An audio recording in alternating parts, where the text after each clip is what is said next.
નમસ્તે વિદ્યાર્થી મિત્રો.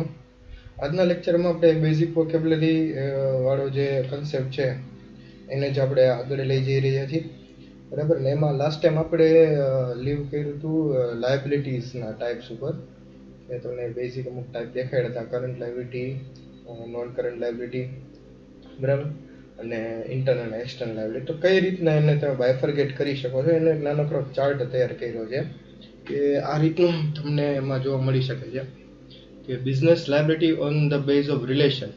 તો કે ઇન્ટરનલ લાયબિલિટી, તો ઇન્ટરનલ લાયબિલિટી કોને કહી શકાય? લાયબિલિટી ટુવર્ડ ઓનર, એટલે કે ઓનરને કાંઈ પેમેન્ટ કરવાનું હોય બાકી, તો એને કહેવાય ઇન્ટરનલ લાયબિલિટી. અને સેમ વે એક્સટર્નલ લાયબિલિટી કે લાયબિલિટી ટુવર્ડ્સ થર્ડ પાર્ટીઝ.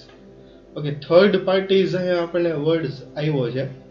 તો આપણે ઘણીવાર તમે બાઇક કે વ્હીકલ કાંઈ નવું લેવા ગયા હોય, એક્ટિવા કે એક્સેસથી કાંઈ લેવા ગયા હોય, તો તમને એમાંય ઇન્સ્યોરન્સનું જે આવે એમાંય કે થર્ડ પાર્ટી ઇન્સ્યોરન્સ. તો એ થર્ડ પાર્ટી છે શું એમ?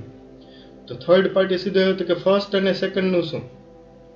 ફર્સ્ટ પાર્ટી અને સેકન્ડ પાર્ટી ક્યાં ગઈ? સીધી થર્ડ જ. તો થર્ડને એટલું ઇમ્પોર્ટન્સ શું કામ મળે? ફર્સ્ટ અને સેકન્ડ ક્યાં આવતા નથી? કે ફર્સ્ટ પાર્ટી એટલે ક્યાંય નથી આવતો, કારણ કે એ તમે પોતે જ છો જ્યારે વાત થતી હોય ને ત્યારે, બરાબર. એટલે તમારી પોતાની વાત જ્યાં આવે ને એને કહેવાય થર્ડ પાર્ટી, બરાબર. સેકન્ડ પાર્ટી એટલે કે તમે જેની હારે ડાયરેક્ટ ઇન્ટરેક્શનમાં આવો છો ને, બરાબર, એ સેકન્ડ પાર્ટી થઈ, બરાબર. તમે જેની સાથે કોન્ટ્રાક્ટ કરો છો, બરાબર, તમે જેની સાથે કામકાજ કરો છો, બરાબર, એ તમારી સેકન્ડ પાર્ટી થઈ ગઈ. તમે બે એકબીજાને ઓળખો છો, બરાબર. બે પર્સન છે, બરાબર, તમે અને બીજા કોઈ, તો બે એકબીજાને ઓળખીતા છે એવી વાત છે. જ્યારે થર્ડ પાર્ટી છે, બરાબર, એને આપણે ઓળખતા નથી હોતા, બરાબર, એની આપણે કોઈ રિલેશન ડાયરેક્ટ હોતું નથી, એટલે આ સેપરેટ થઈ જાય છે, બરાબર. અજાણ્યા વ્યક્તિ જેને આપણે કહી, બરાબર, તો એ થર્ડ પાર્ટી કેટેગરીમાં આવી જાય. તો એને આપણે કહી લેવું, જેમ કે કસ્ટમર. ઘણીવાર કસ્ટમર સેકન્ડ પાર્ટીમાં આવતા ઓળખીતા હોય, પણ મોસ્ટ ઓફ કેસમાં કસ્ટમર ઓળખીતા નથી હોતા.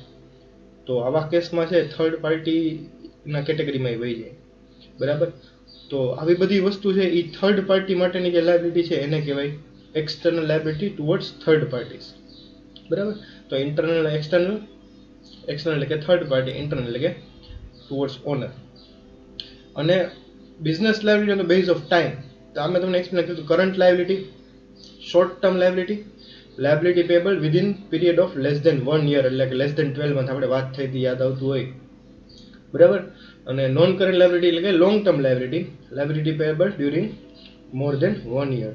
તો આ થયું ગ્રેટર દેન 12 months, બરાબર. આપણે આ બે વાત થઈ લાસ્ટ ટાઈમ.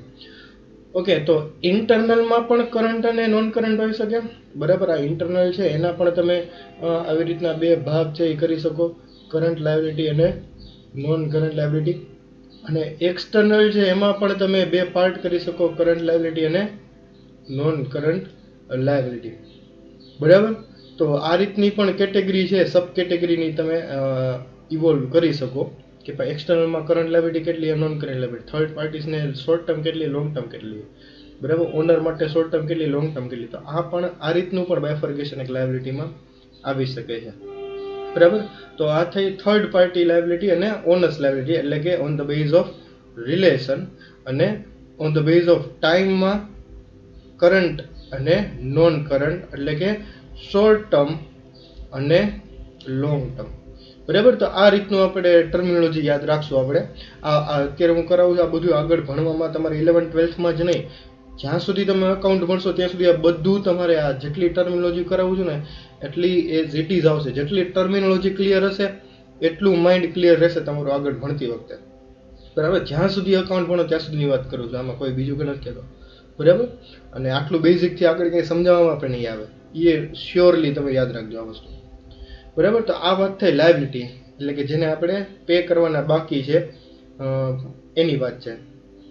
તો સેમ આનું એક ઓપોઝિટ પણ છે, અસેટ્સ. તો અસેટનું તો લાંબુ લિસ્ટ છે આપણી પાસે, બરાબર. તો અસેટ કેટલી, અસેટ એટલે શું? સૌથી પહેલા તો અસેટ એટલે કે એવી વસ્તુ કે જેમાં આપણે ઇન્વેસ્ટમેન્ટ કર્યું હોય. બિઝનેસમાં કેપિટલ, લાખ રૂપિયાની કેપિટલ લેવો તો એનું કર્યું શું? તો કે ફર્નિચર લીધું, સ્ટોક લીધો, બરાબર, પછી વ્હીકલ લીધું ડિલિવરી માટે, એના માટે, બરાબર. તો આ બધી વસ્તુ છે એ શું છે જે મેં તમને અત્યારે લિસ્ટ કીધું, એ વ્હીકલ છે, ફર્નિચર છે, આ બધું શું, તો એને કહેવાય અસેટ. કે એકવાર ઇન્વેસ્ટમેન્ટ કરવાથી, એકવાર એ વસ્તુમાં ખર્ચો કરવાથી એ લોંગ ટર્મ સુધી મોર ધેન અ યર કામ આવી શકે, બરાબર. તો એવી એને કહેવાય નોન કરંટ અસેટ, બરાબર. આપણે આવી ગયું ને નોન કરંટ લાયબિલિટી, એવી જ રીતના મોર ધેન અ યર સુધી તમને કામ આવી શકે એવી અસેટ, એવું ઇન્વેસ્ટમેન્ટ, એવો ખર્ચો કે જે તમને 1 થી વધારે વર્ષ માટે કામ આવવાનો છે એને કહેવાય નોન કરંટ અસેટ, બરાબર. મેં તમને એક્ઝામ્પલ આપ્યા, ફર્નિચર છે, વ્હીકલ છે, બિલ્ડિંગ તમે કાંઈ લીધું, ઓફિસ લીધી હોય, એ બધી નોન કરંટ અસેટમાં. ઓકે, નોન કરંટ અસેટના પણ પાસે 2 ટાઈપ છે, ટેન્જિબલ અને ઇનટેન્જિબલ, બરાબર. નોન કરંટ એટલે આપણે ઓમાં જોયું હતું એમ ગ્રેટર ધેન 12 મંથ, બરાબર, અથવા તો ગ્રેટર ધેન 1 યર, જે તમે કહો એ, બરાબર.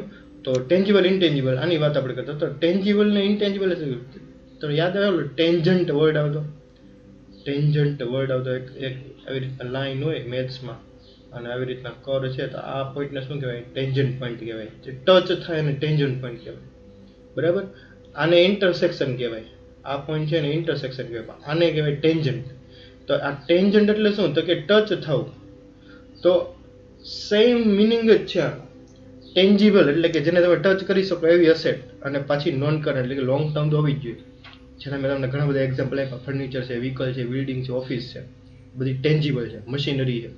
તો ઇનટેન્જિબલ અસેટ, તો કે તમે નામ સાંભળેલું હશે, કોપીરાઇટ, બરાબર, ટ્રેડમાર્ક, ગુડવિલ, બરાબર. તો આ બધી છે ઇનટેન્જિબલ અસેટ છે, જે તમને દેખાતી નથી. કોપીરાઇટ તમે દેખાતા નથી પણ તમારી અસેટ છે, બરાબર. તમારે કોઈ બુક પબ્લિશ કરી હોય તો એના કોપીરાઇટ હોય, સોંગ હોય તો એના કોપીરાઇટ હોય, બરાબર.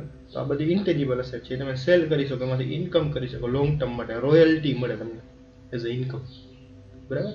તો આ બધી ઇન્ટેન્જિબલ અસેટ છે, આને તમે સેલ કરી શકો, આ તમે ઇન્વેસ્ટમેન્ટ આમાં તમારે કરવું પડે, બરાબર. તો ટેન્જિબલ ને ઇન્ટેન્જિબલ, નોન કરંટ, લોંગ ટર્મમાં 2 ટાઈપની અસેટ આવે, બરાબર. અને પછી શોર્ટ ટર્મ છે, short term asset less than 12 month, બરાબર, અથવા તો લેસ ધેન 1 યર, જે તમે કહો એ, બરાબર.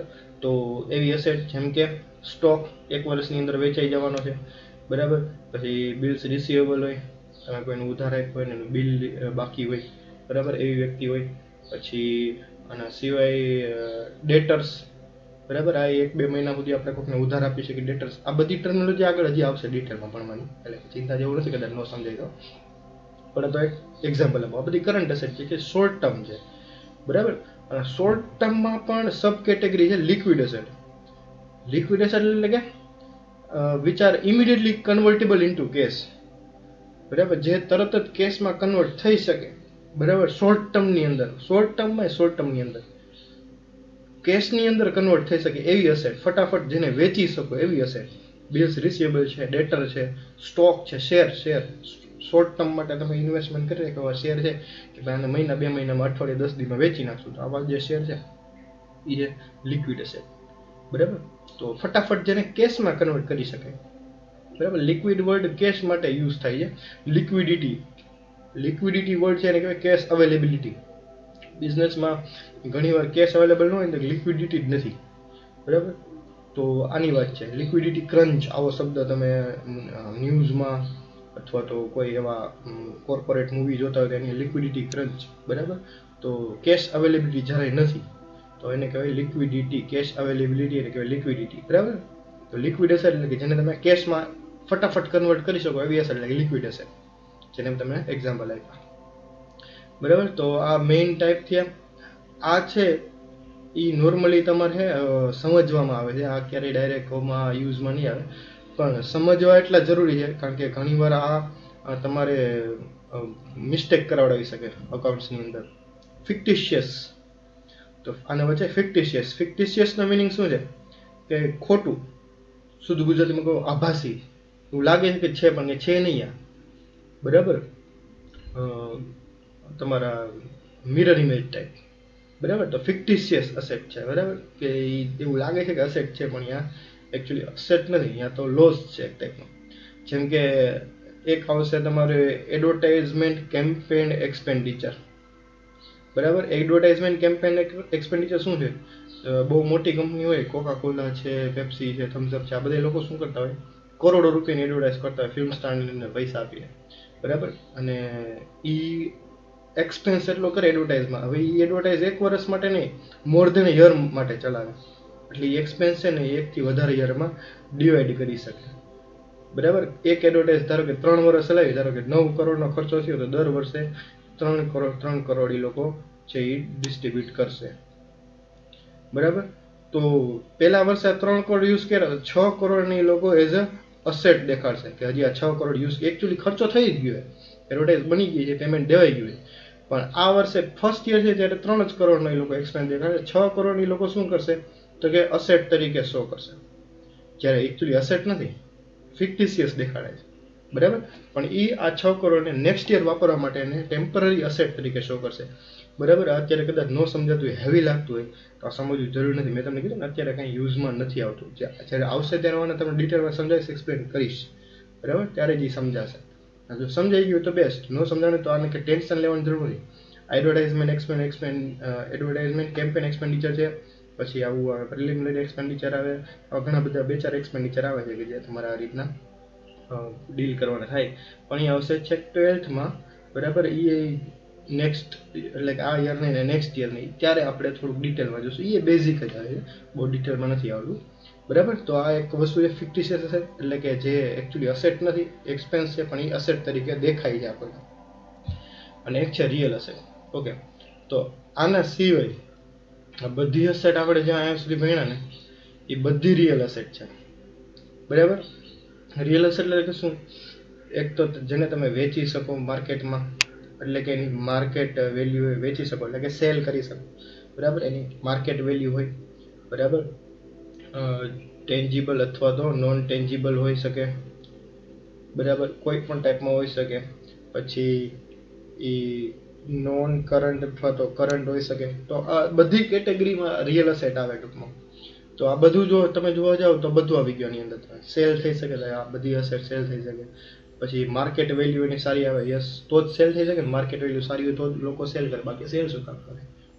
ટેન્જિબલ હોય, ઇન્ટેન્જિબલ હોય, કરંટ હોય, નોન કરંટ હોય, આ બધી કેટેગરી છે એ રિયલ આવી ગઈ. રિયલ અસેટ એટલે કે જે એકચ્યુઅલ અસેટ તરીકે તમે જેને શો કરો છો, જે ફિક્ટિશિયસ નથી, એ બધી રિયલ અસેટ. બરાબર. અને ઓકે, આ થઈ અસેટની વાત. હવે જે નેક્સ્ટ સ્ક્રીનમાં તમારી સામે જે વર્ડ્સ આવે છે ને એને તમે સિનોનિમ્સ તરીકે યુઝ કરેલા છે, પણ એ ઘણા ડિફરન્ટ છે. રિસિપ્ટ, પેમેન્ટ, એક્સપેન્સ અને ઇન્કમ. તો આ 4 વર્ડ છે, એમાં તમારે રિસિપ્ટ અને ઇન્કમ સાથે ઘણીવાર સિનોનિમ્સ જેવો યુઝ થઈ ગયો હોય છે, અને એક્સપેન્સ અને પેમેન્ટ સાથે તમારે ઘણીવાર એવો વાત થઈ ગઈ હોય છે કે ભાઈ આ બે એક જેવું જ છે. બરાબર. પણ જેમાં ક્રોસની નિશાની એવી એ દેખાડે કે ના એવું નથી, શો કરે જ છે. બરાબર. તો રિસિપ્ટ એટલે શું છે? તેને પૈસા મળે એટલે રિસિપ્ટ થાય, પણ જરૂર નથી ઇન્કમ થઈ છે. બરાબર. કેવી રીતના? સર પૈસા મળે તો ઇન્કમ જ કહેવાય? ના, દર વખતે એવું જરૂરી નથી. તમે કોઈને એડવાન્સ પેમેન્ટ કરી દીધું હોય, કોન્ટ્રાક્ટ કેન્સલ થયો તો પૈસા પાછા મળશે, તો એ રિસિપ્ટ છે, પણ ઇન્કમ નથી. તમારા જ પૈસા તમને પાછા મળે. સમજાય છે કે સિસ્ટમ? તો રિસિપ્ટ એ ઇન્કમ નથી, આ વસ્તુ યાદ રાખજો. પેમેન્ટ એ એક્સપેન્સ નથી. બરાબર. પેમેન્ટ એ એક્સપેન્સ નથી. દર વખતે આ જ કેટેગરીને રિવર્સ લઈ લો. બરાબર. તમે કોઈને પૈસા આપો છો, પણ એ તો એને જ આપેલા એડવાન્સ છે તમે રિફંડ કરો. આ એક્ઝામ્પલ, આવા ઘણા બધા એક્ઝામ્પલ બની શકે છે બનાવવાની. બરાબર. તો આ બેઝિક મેં તમને એક્સપેન્સ, આવા તમને હજી બીજા કોઈ એક્સપેન્સ કે ઇન્કમ ધ્યાનમાં હોય તો તમે મને કમેન્ટ કરજો. બરાબર. મને મેસેજ કરજો વોટ્સઅપ ઉપર. તો રિસિપ્ટ, પેમેન્ટ, એક્સપેન્સ મેં તમને એક એક્ઝામ્પલ આપ્યું કેવી રીતના હોય. બરાબર. નો સમજાય તો પાછું આટલું રિપીટ કરીને સાંભળજો કઈ રીતનું શું છે. બરાબર. તમને ખ્યાલ આવશે કે રિસિપ્ટ અને ઇન્કમમાં અને પેમેન્ટ અને એક્સપેન્સમાં શું ડિફરન્સ છે. અને આના અલગ અલગ એક્ઝામ્પલ તમને યાદ આવતા, મેં એક એક્ઝામ્પલ આમાં આપ્યું છે, તમને યાદ આવતા તમે મને કમેન્ટમાં કે વોટ્સઅપ મેસેજમાં ખાસ મોકલજો. રિસિપ્ટ, પેમેન્ટ અને ઇન્કમ એક્સપેન્સ વિશે આપણે નેક્સ્ટ લેક્ચરમાં હજી ડિટેલમાં થોડુંક ચર્ચા કરશું, અને ત્યાંથી આપણે આગળ વધશું. તો આજના લેક્ચર માટે થેન્ક યુ. આ મારો વોટ્સઅપ નંબર આપેલો છે, તમે આમાં મને કમેન્ટ કે મેસેજ કરી શકો છો. Thank you for today.